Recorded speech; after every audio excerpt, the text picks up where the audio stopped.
Okay. Now we can talk. Today we're talking about not working harder but smarter. We're talking about not working hard. No, we're talking about taking a pause, like taking a break. Taking a moment. Yeah, I think a lot of people go and they do a job, a career, and all of a sudden 3 years go by and they're like, wait a minute, I don't even like this job. 3 years just disappeared. And they don't take a beat, they don't take a moment, and another 3 years goes by. Mm-hmm. And then they're just complaining about that job, and another 2 years go by where where it's good to take a moment and to think about where you're at, what you actually care about, the things that you value, right?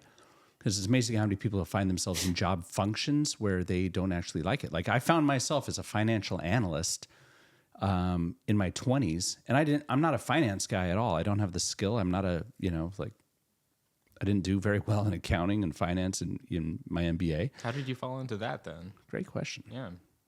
This sounds like a segue. It is a segue. And then I'm going to segue back to the original segue. So 2 hours later. No, go. No, I remember I was leaving Cornell in 2002, 2003, and the whole dot-com bubble had burst. Nobody was hiring. I interviewed with one consulting firm in Connecticut called Towers Perrin in Stamford, and there was no way I was getting that role. The kind of people that walked in there with me for that role, I didn't have a chance. And I didn't get the next level. And so I ended up moving out to California, and I really wanted to become a musician, start a band, make music, but I had to be able to pay for it. And I remember talking to a friend who said, if you're trying to make money and you don't really care about growing that into a career, go and do financial analyst work, financial analysis. It's the most money that you can make for you don't have to have this huge foundation to go and do it. They'll train you. And so I only did it because I heard it made money. And the first financial analyst job I took was a real estate developer in Newport Beach, California. And it was for this just ridiculously terrible group of people at this real estate development firm. And it had the worst name of any company. It was called Intracorp. Intracorp. Okay. Isn't that where they work in office space? Yeah, that's what I used to call it. I'd be like, I guess I'm going back to Intracorp. It's called Initech in the movie, but it's so essentially the same thing. And it was that thing where I'd sit in my desk all day. I had nothing to do. That nobody would train me, or really there'd be like 1 or 2 assignments a week. I would do the power through with them. And the whole time I'd be sitting in my chair and I'd just be planning my exit. Like, how do I go and make bajillions of dollars from music and television and all these other things? And man, I hated that place. How long were you there for? I was there 9 months. Okay. And it was just so uncomfortable. I made some good friends there, but the people that ran the place were just awful humans. And we'd have these meetings and they'd be just the most toxic kind of humans possible running this organization. And you just sit there going, I thought adults were better than this. Like, I thought there'd be better things in the real world kind of stuff. But anyways, I did get out of there as soon as I could. I was there 9 months and made my escape. But so all of a sudden I found myself in finance. And then I took a job at Disney in there initially in finance. And I'm like waking up one day, I'm like, finance is probably my least competent role that I have. I'm more marketing or strategy but definitely not finance. So it's weird how a lot of people find themselves like I was in a situation where you're not even good at it or competent at it or that you love it. And and the goal is to get out of that and find what you actually value, what you care about, so that when you're going to work in the day, whether it's blue collar or white collar or anything else, you actually enjoy it. You spend a third of your life working, you should enjoy it on some level, even if you're not getting paid as much, Definitely. And so we found ourselves in 2021 with a bunch of cash from our health and wellness company. And we knew that we couldn't grow that company to be what it needed to be because it would have taken just 10, 20 million extra dollars than we had, and that it would take years and years of talking to insurance companies. And frankly, I didn't like not being an expert in the space. I felt that I needed to be a doctor to really do that job properly. Mm-hmm. And so I thought, well, medical school, and there was just so many other thoughts. And I'm like, I'm not enjoying this either. Didn't like it, didn't love it, but it was, paying very well. And because Colin, Sam, and I weren't able to work on our television business, and media and entertainment were always kind of the focus of the three of us. And we couldn't do that because all of the media and entertainment we had done had been with China, and we had done tourism, and those things that all, obviously worst possible businesses to be in during a pandemic with China. And so we find ourselves with time, resources. And I remember we had thought about taking a pivot to an ancillary kind of lateral move to a veterinarian business where we could use the same technology that we had for the health and wellness, but we could adapt it to dogs, cats, birds, whatever, rabbits, because nobody was in that space. So in 2021, there are all these new medical services, health and wellness companies that were focusing on what we were doing, which was concierge kind of medical stuff. But there were so many of them, but nobody was doing it for pets. Like you have the the odd mobile vet with their van going out and servicing a certain area, but no one had built a platform technological tool to help in the way that Uber does, connecting providers with customers. And we had the infrastructure built, and we thought, okay, how do we leverage this, parlay this into another world or industry that maybe we could find more interesting? And yes, it was so intimidating with health and human beings and insurance. It was just so convoluted, and we were way far from being experts. The veterinarian world had a lot more opportunity for technological innovation at that time. Remember, we did a lot of research, and we discovered there wasn't a single company in the entire world that was doing at-home veterinary work at a regional level, on a regional level. And then Sam, you went around. Oh yeah, I went around all of LA, just like knocking on all the vets' doors and just asking them questions, just trying to get you went to so many vet clinics. A lot of vet clinics during the pandemic, which was honestly the worst time to go because they didn't want anyone inside there. Everyone was sitting in their cars. It was actually it kind of sucked. Back in the day when the pandemic, if you had a dog that was sick, you would sit in the car with your dog in the hot sun, or I guess you have your car running, but you just wait for your turn to go into the vet. It was, it sucked. But anyway, it was a fun time. But then you brought on your friends. Well, yeah. So one of the things I loved about what we ended up calling home vet is that we were like, okay, problems with the veterinary world is pricing. People go in there with thinking they're going to spend, a couple $100, and they're walking out of there with a $2,000 bill. Yeah. So animals are always there's zero transparency. There's not like a menu. Yeah. And also the whole idea of bringing your animal in where they can feel a lot of distress, and you're bringing them into a clinic. I remember I took my when I had a dog, I took my dog into the clinic, and she would just completely be upset and freaking out and making a mess. And so we're like, why don't we use this concierge medicine apps that we've built and use that same kind of platform where somebody can, at the press of a button, order a veterinarian or a vet technician or somebody to come to your house directly so your animal's not distressed. And you can, within an hour, somebody shows up and takes care of, at least a lot of the essential services, not necessarily the surgeries, but at least a lot of the maintenance. It's funny as you're going through this. Do you remember our business plan now? Yeah, so we spent about a month in this transition period going from that Was it only successful. A month? My goodness. Yes, it was a long month. We spent a month researching, gathering all the things, the little anecdotes you just shared over the last 4 or 5 minutes. I'm getting PTSD because I'm just getting so bored listening to you talk right now. So I'm like, oh my God, look, everything you're saying logically makes sense. It's like, yeah, that could make money. We could probably enjoy it to a degree doing it.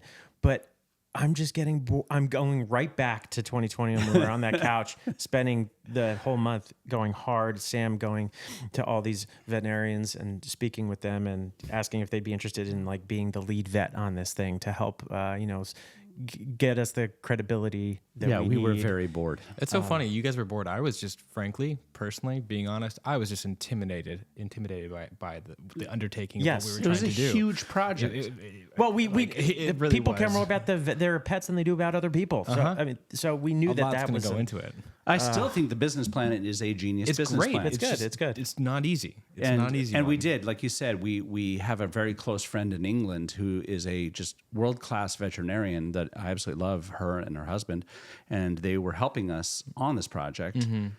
And they, we first presented it to them because she's one of, in my opinion, one of the best vets in the world. And Hannah says, "Yeah, this thing is massive. There's a huge market for this. If you guys roll this out properly, the hard part is how do you get the vets to sign on, and how do you because there's a lot of nuances as far as the model that's been the same for so long. Yeah, they think about it like you're a vet. You have a clinic. Why would you want to leave your clinic? People are already coming to you. So convincing veterinarians to leave their clinics and go service people mobily or is do their a very hard pitch. Or stay in their clinic and then use their free time to then be available part-time on the Home Vet app so that they can make an extra few bucks, but then they feel, And so here we are, It's these tough. guys that started our careers together as a group in television. Yeah. And next thing you know, we're having meetings about veterinary science. I personally think it's really cool. Yeah, it's cool. It's cool. But then, how did this podcast start? cool. How did this podcast start? What were we talking about? I don't even remember. Take a minute. Taking Doing a minute. jobs. That's right. Yeah, doing jobs where you're like, oh, this ain't nothing like what I have no heart, no passion. Look, I agree. That whole kind of world is great, and it could be lucrative, and I'm sure the people are out there that love it. But we weren't those guys. Yeah, we're media guys. No, we probably would have been those guys until you came into the living room that one day. Well, yeah. Well, there was even something before that. Was there? Yeah. So we also at the same. What was it before that? I don't know. What are you going to say? Okay, no, it was before that. So before we had that day, which involves Mint, and so we're coming full circle to Mint. Don't worry, gonna guys. get to it. We're getting to Don't trading worry, Mom. cards. Don't worry, Dad. We better. We're going to get there. We better. But because I'm about to fall asleep. But we'd also made all this cash through our health and wellness company, and we're like, and we never wanted to run out of cash again. Yeah. And so we started thinking, what are some sustainable businesses that we can invest in? Of course. And at least take our, the cash, the nest egg, and grow it where we can do other things we love, but we'll never have to be, home, out of money again. Yeah. And so the idea that we first looked I at, can't believe I almost forgot. yeah, almost right. It's the scariest moment So of my life. I had a favorite restaurant, like fast food place in college that I loved. Colin Go get had, the glass.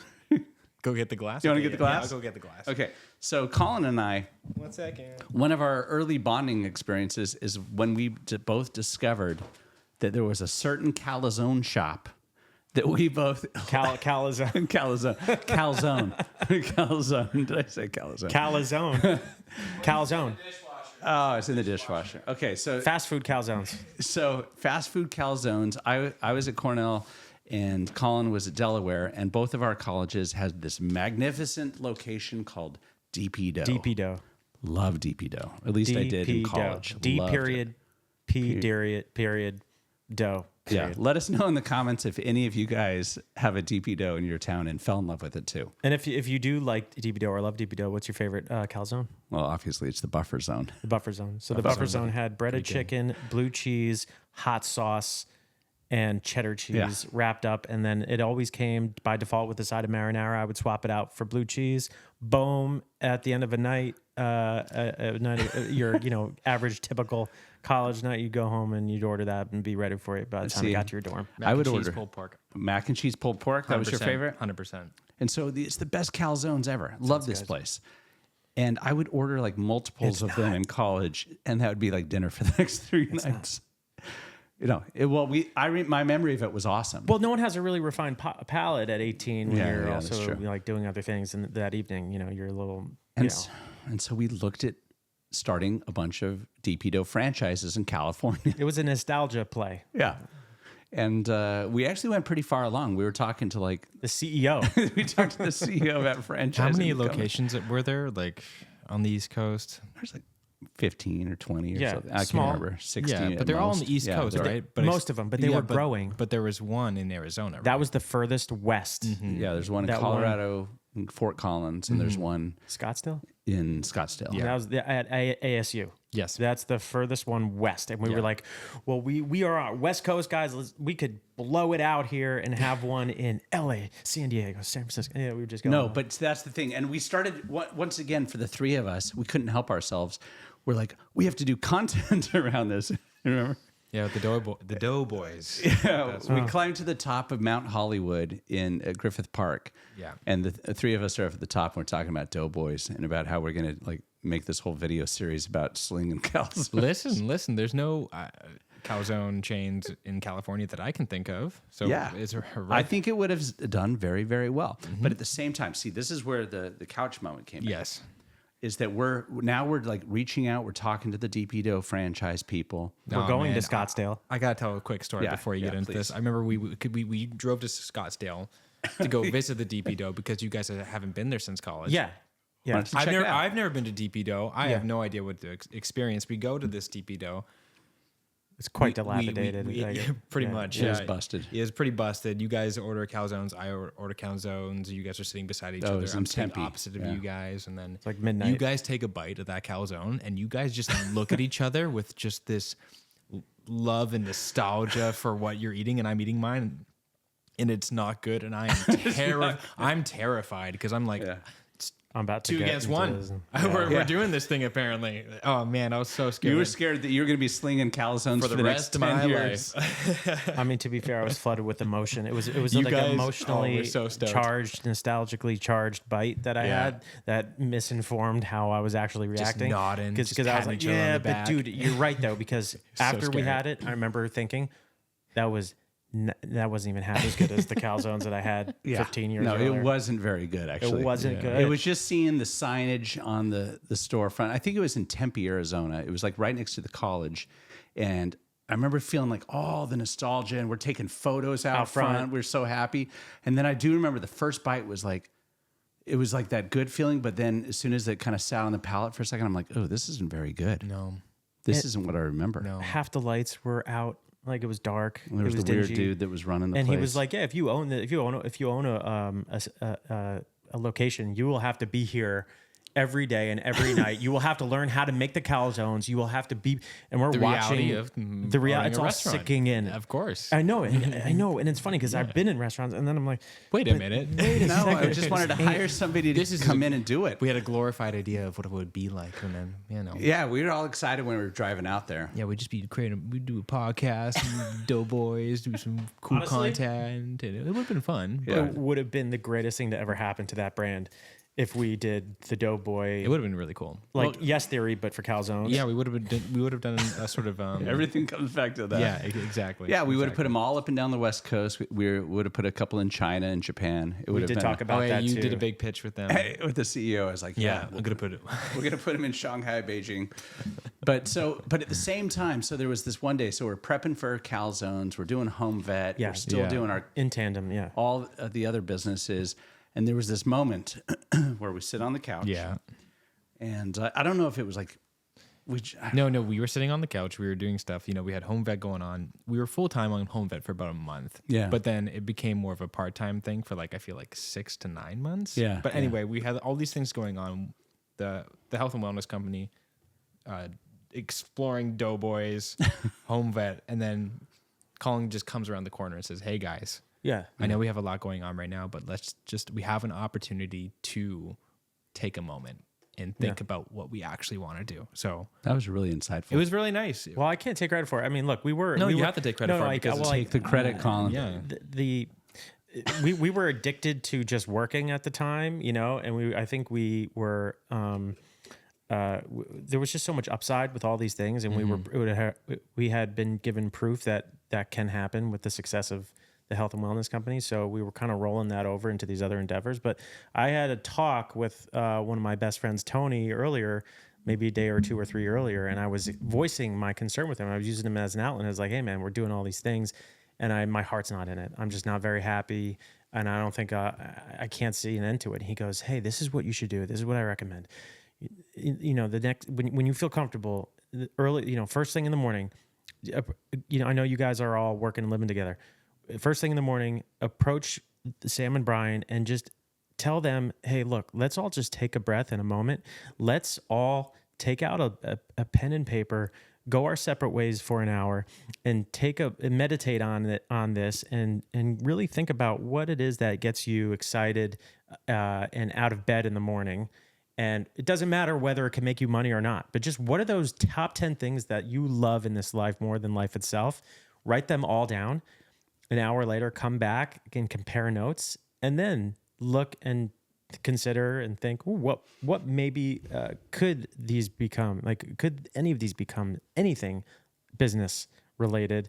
And if so, then start considering and chipping away, and then arrive at something, and then go for it. And that's how that happened. That's when that's where Mint started. Oh, yeah, cool. I remember sitting there on the couch, and Colin was just like, "Let's take a minute." And you said something like, Brian, you always have these ideas. You must have some other things that you have or interested you want to in, do, or you want to do. Yeah. And most of my ideas, frankly, are extraordinarily expensive to do. Movies, musicals, rocket ships to Mars kind of stuff, right? Mm-hmm. So big. Yo, that musical idea is dope, though. We have to do that. Yeah, we're gonna do a musical. We're gonna do the movie. We got a lot of things to do. That's why I'm. Mint is the focus, but it is not the end goal. That is one of many, but it's the one that I care about most. Someone who doesn't like musicals, I think this is a dope musical idea. I know we're not talking about what it is right now. We're not going to talk about the musical just yet. It's such yet. a good idea. We got to do this idea. Everyone's going to love this musical. Yeah. And I've already written all the music for it. So cannot wait to do it. Yeah, I have. So that's what you're doing. You've written all the music for it? Yeah. Yeah, not the lyrics, but I've written all the music for it. What are you talking about? We'll talk about this another time. Gotcha. That's awesome. So anyways, so I'm ready to do the musical whenever. But so Colin goes, yeah, you got to have some other ideas or whatever. And so I remember I went into my room, and I have a folder on my desktop that's called like ancillary ideas. And I looked in there, and it's just a catch-all. Whenever you're sitting there or walking around town, and you ever have an idea of, I wish there was X, or why doesn't anyone ever do X? Those are ideas. Those are great ideas, and a lot. I always write those things down. That's cool. I don't walk around like that. I walk around like with a monkey with a tube. I don't think when I walk around. That's cool that you think when you walk around like that. That's awesome. I had that thought just the other day when I was taking my sweatshirt off. And when you have a t-shirt under your sweatshirt and you take your sweatshirt off and your whole torso is exposed every time you do it? Uh-huh. Literally, this has been on my mind the last 3-4 days because I've been wearing sweatshirts. It's been cold here in Huntington Beach, and I take my sweatshirt off, and my whole torso, chest, and stomach are out. And I'm like, this is so inconvenient. And I see guys do this in public, and I'm like, that's so embarrassing. Yeah. What if there was some kind of strap or suspender that could help keep it down to where you could take your sweatshirt off and be hands free doing it. I don't have to have one hand here, one hand here, and do this. Yeah. It's such a pain in the butt, and it's embarrassing. You see guys' guts hanging out when they're doing it all the time. Gotcha. What do you think? Do we have something interesting? Yeah. Well, this goes along with some of your Colin's other great ideas. What magnets? Magnets. Oh, magnets. Now that we're magnet experts. Magnets for everything. Yeah, we want to put magnets on absolutely everything. That's why the hobby case has 8 magnets in it. So you're walking down the street, you're thinking about ideas. Yeah, it's just always whenever you and this is for anybody listening, is that if you ever have a thought of, man, I sure wish there was X, or somebody would build Y, or those are ideas. You should write them down. So I've always written those kind of ideas down. So I have this folder of a ton of ideas. And one of the main ideas in there, which I never thought I could do this as a business, but one of the ideas is creating a protection and display business for trading cards. And here they are. Oh, yeah, these guys. Yeah. Cool. So I remember seeing it in my folder where I was just like, every year for the last 15 years, I would Google, is somebody building a better display or case or some sort of way for me to enjoy my cards? And it was never happening. It just never happened. And the stuff I did see online were always super tacky. They were always cheap. They just, looked like out of some garage sale at some nasty house or something kind of stuff. And it always looked dusty and dingy and dirty. And I've always liked, I like refined things. I like really nice architecture. I enjoy good design. I'm an Apple head. I'm I love great design. And so I just never found anything. And I remember complaining about this to somebody 10 years ago that was going to buy me a present of getting all my cards in a display. And I remember she went to a display place to find out about this, and they said that they'd have to destroy all the cards to be able to put it in the display. And I'm like, well, that's stupid. We can't do that. So I've always wanted a better way to display my cards, because I wanted to have, like, in my office, like my office at at Nike. It would have been really nice to have had a bunch of like a beautiful piece behind me where I could sit there, look, when I turn around, see all my favorite cards of all my favorite players. And it's also a fun talking point. It always generates, conversation or whatever. So I thought that'd be kind of fun to have. Yeah, I wish someone could do that. Always wanted somebody to do that. Mm-hmm.